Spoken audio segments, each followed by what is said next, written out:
This episode is brought to you by Meow Wolf. Because every month at Meow Wolf Denver is out of this world, but April is all for you, Earthers. Explore a playground of imagination, art, and storytelling with extra immersive goodness all month long. Experience ethereal events like Bedtime Stories, Lust and Bloom, a neo-burlesque extravaganza on April 12th, an Earth Day party on April 22nd, and Absolute Rubbish, a trash-to-treasure fashion show on April 30th. Their description says a seat so close you can practically taste the trash. Chewy. Learn more at meowwolf.com. That's meowwolf.com.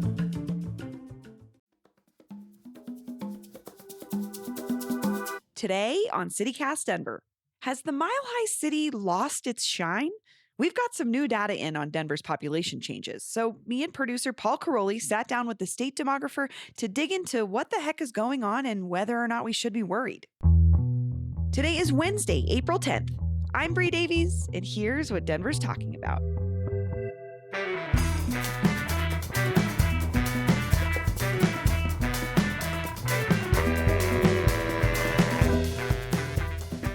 Elizabeth Garner, welcome to CityCast Denver. Thank you for inviting me to be with you guys. This is exciting. Yeah, we're excited too. And Bree, of course, is here as well. Hello, hello. So, Elizabeth, we're going to dive into this big pile of data here about who Denverites are. But I think we should probably start by talking about the numbers themselves and where they came from.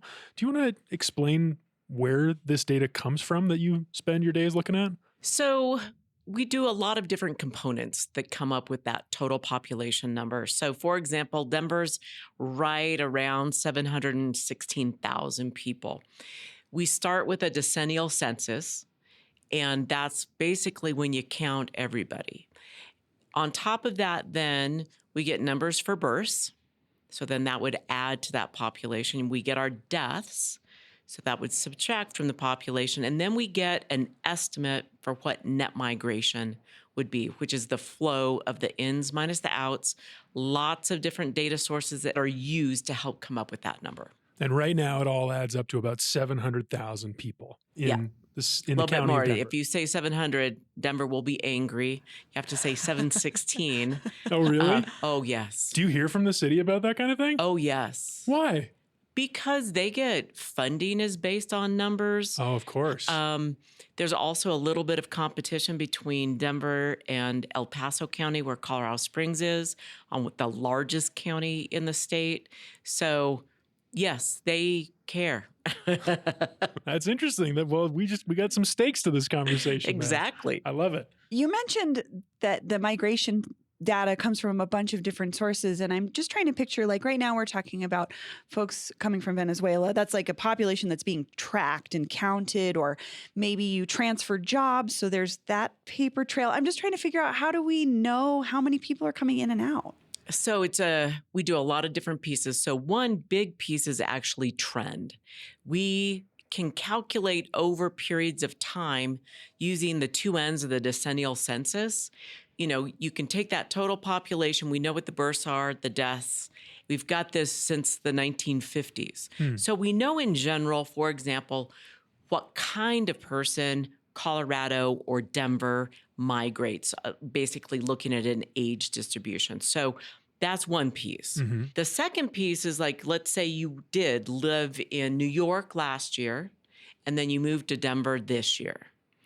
They would see a change in how you paid your taxes. You filed in New York, you filed in Denver. So they would show that migration from one place to another. We also use enrollment information into Medicare. So typically everybody enrolls in Medicare at 65. That data is really good. So let's say you were living in Denver, but then God forbid you moved to Florida. They would show that Medicare record moving from Denver to Florida. So it is a bunch of different data pieces to help come up with that number. You know, Brie, I don't think you know this about me, but it's come up a couple of times. I have to mention, I worked for the census in 2010, the summer of 2010. Best job I've ever had. Elizabeth, Really? He's a real census freak. Incredible. Yes, I still think very fondly of it. What did you like about it, Paul? just meeting new people. Also, you're out and about in the city, knocking on doors. So like, and it was like So you were a the census mornings. taker. I was the mornings and the evenings is when you worked because that's when people were home. Yeah. And so it was the summer in DC, and it was like those were the only cool times to be outside. And I would just walk around the whole city. Wow. So did you like go to people's houses, and if they weren't there, you'd come back kind of? Yeah. Okay, because I was like, I had a very unpleasant experience with a census worker, but I just was curious, Yeah, like that what happens. kind of work you were doing for. Okay, interesting. Yeah, I got interesting. escorted out of a building once. A guy grabbed my shoulder. It was a very fancy building where rich people lived. He was like a security guard, and I was just like, I'm an agent of the government here. I have to do this. Yeah. And he said, no, you don't. And he walked me right out. Wow. Yeah, I had to escalate. So that I one. mean, I'm thinking of all these different instances where we might not be getting that data, but very that's valuable. why you pull it from so many sources. Right. And when the census itself is taken, it is a requirement, Right. that you fill it out. You do have census takers go to doors that people haven't filled out the form. They try, I think it's up to 3 times, and then they'll use a different source like a neighbor, something like that piece to To fill get in sort of that. anecdotal or what they gap. might know about their neighbor. Yep. Okay, because it's very detailed. It's like age of people, how many people live there. I mean, beyond just income and things like that. So Oh, yeah. And a lot of times, for example, if Paul had come to the door and just even knocked, somebody would say, oh, no, never mind. I'll go fill out the form, so just that getting he wouldn't have to fill it. necessarily take it. Okay. Yeah. One lady invited me in for lemonade while she filled it out. Well, that's nice. I mean, I was not supposed to say yes, and I won't say what I did. But let's get back to the data. We don't have to get into that more. Elizabeth, tell us, what's the headline? The headline trend right now, Denver, demographics. So I think one of the biggest confusing pieces for Denver is that what we've seen is that population growth has really slowed down, especially in Denver, and that we did see initially with 2020 and 2021 through parts of 22 that Denver was declining in population. So it's official. It's declining. The numbers are The numbers reflecting that. showed a decline, primarily driven by net out migration. And what does that mean? Can you So explain that there were more people leaving than entering into the city. And we definitely thought that would happen with 2020, with COVID, right? We saw a lot of people leaving city centers. And we saw that in Denver, hands down. And actually 2020, 2021 were much worse. Then you start to see it recovering in 2022, fewer people leaving. To actually, we saw a net in 22. And then in 23, we've seen a net in. Just it's not like it used to be. What people think is that, just nobody wants to be here anymore. And that's not the case. What we're seeing is that the in-migration is about the same. We're seeing an increase in the outflow. Is there anything to contribute that to based on the data you look at? Like any one thing or something that is driving people out? One of the bigger things that we're seeing is a net out of the older adult. So the 65 plus. We're also seeing a net out of young adults, like the under 18, or so we'd say children. Typically, those children are accompanied by adults, but the only other age group we get is the 18 to 64-year-old, so it's a big age group.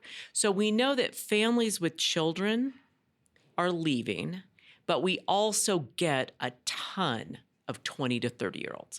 That's Denver's bread and butter. If you were to look at their net migration profile, it's just a big column right between 20 and 30. We attract young adults here. It's just that we've started to see a larger number leaving. There's a lot of things that can, drive that. One could be cost of living, but it's not everything. It could be jobs in different places. It could be that they want to join family somewhere else. And that's the one you hear from people more and more often is, hey, I'm having a kid. I want to be with my family. And so then they leave. I have met just even my own friends plus friends of my children that are leaving to join family.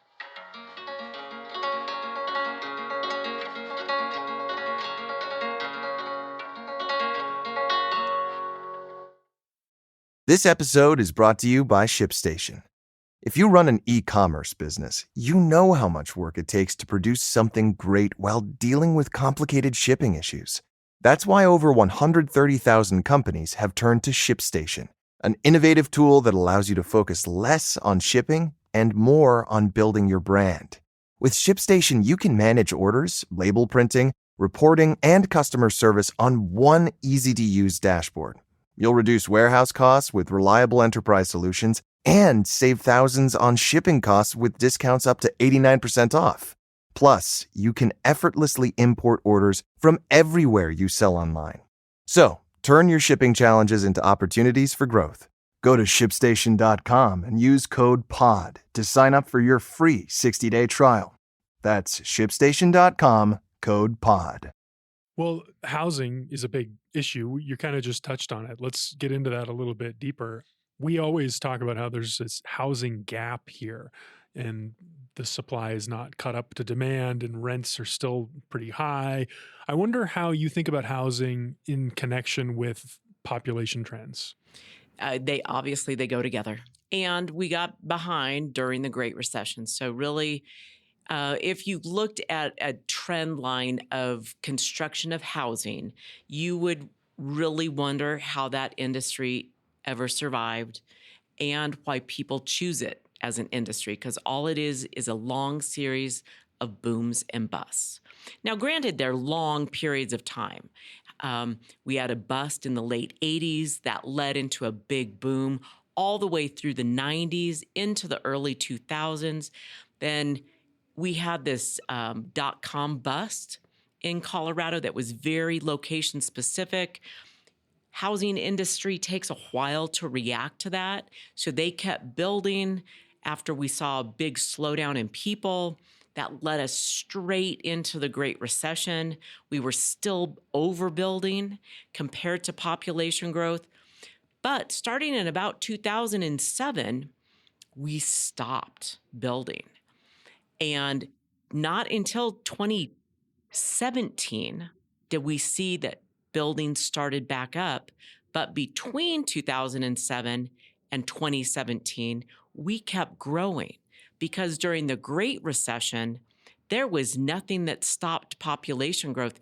Certainly, the construction worker didn't have a job, but there was demand in health services. There's another industry called professional business services, one of Colorado's largest industries right now. That was growing. So we had the population growth. We just didn't have the construction industry. It was decimated by the Great Recession. The financing tightened up, and that left us without building.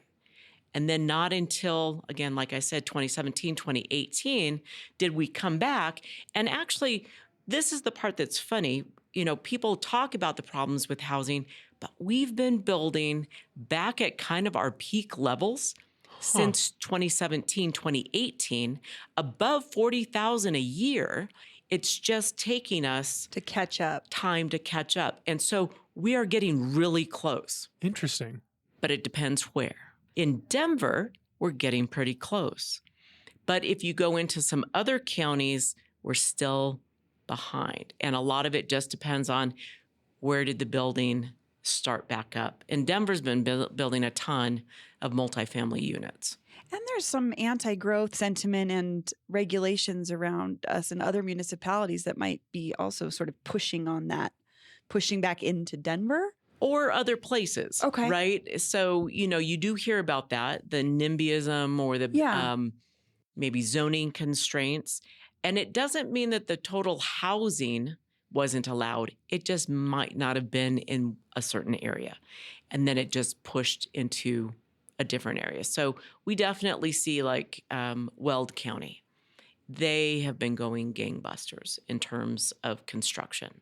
You know, even within the Denver metro area, some municipalities more likely to embrace it versus some others. But all in all, you do see almost every municipality increasing in those total housing units. Does it seem like we could be caught up anytime soon with all these folks leaving as well? Totally. Okay. Yeah. I mean, I would think that by between 2025, 2026, the whole concept of caught up which is hard to measure. Yeah. We could be there, but that doesn't mean we need to stop. That means we need to keep up with household formation every year, which really, if we can build in that 35 to 40,000 units a year for the rest of this decade, that would keep us on target for what we need. You mentioned NIMBYs a minute ago and that anxiety over growth. I think that's a very common thing here in Colorado, especially for folks who've been here a while. I understand why you might not have a position on that question, but I bet you hear about it from folks all the time, people who are worried about growth. Do you have any advice for people about how to think about these questions? So actually, this is where you guys come into play. Okay. I think communication is critical, but it's pretty complex to talk about. The part that's really hard is that we are slowing down in growth, but people don't necessarily feel it. The biggest transition is one of the things that I mentioned at first, that we've got this older population that's aging out of the labor force. So I age out of the labor force. Somebody needs to take my job. I'm in love with Colorado. I'm not moving. I'm actually going to stay in my same home. So the next state demographer is not living in my house. So we have to find another house just for her because she's now living with me. That's not a new job. That's an old job. So we've got all of these folks aging out of the labor force at a faster rate than we've ever seen before, and they need replacements.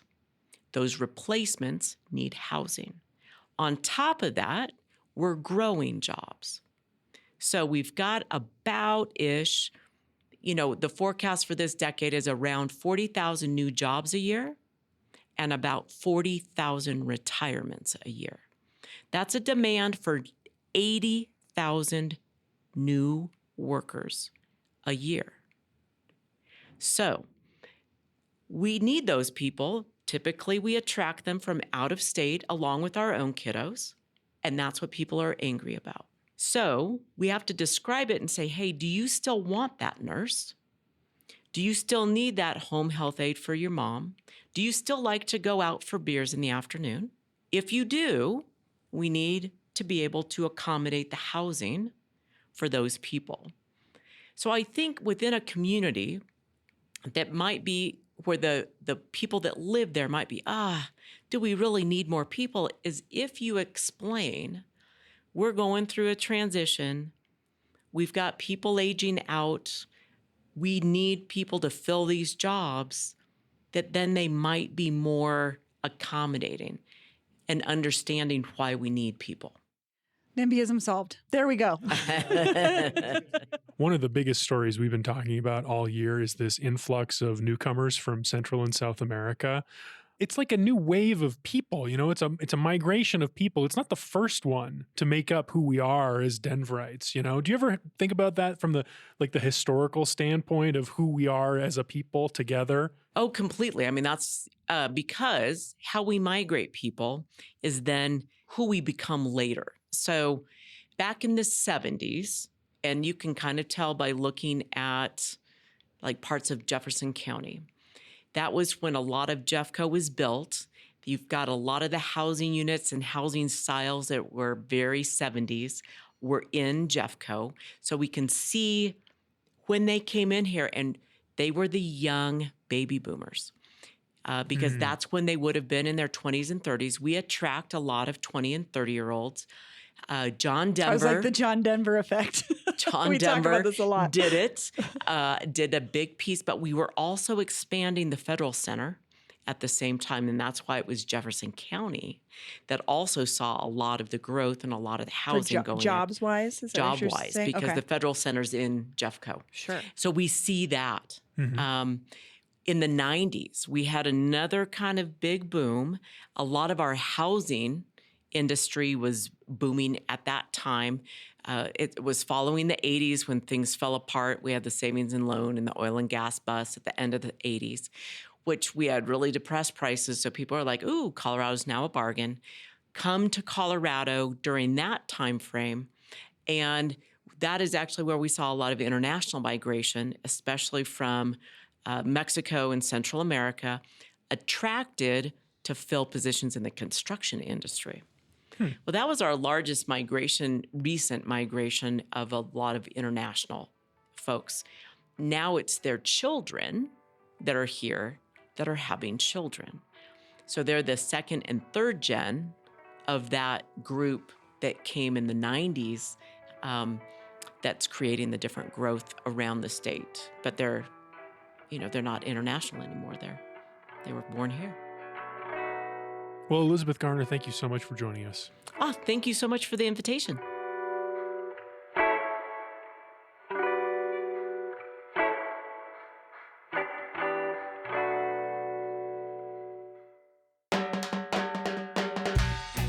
That's all for today here on CityCast Denver. If you enjoyed this show, why not take a minute to tell your favorite census worker about us? Rate the show wherever you get your podcasts and subscribe to our morning newsletter and learn more about us at denver.citycast.fm. We'll be back tomorrow morning with more news from around the city. Bye-bye.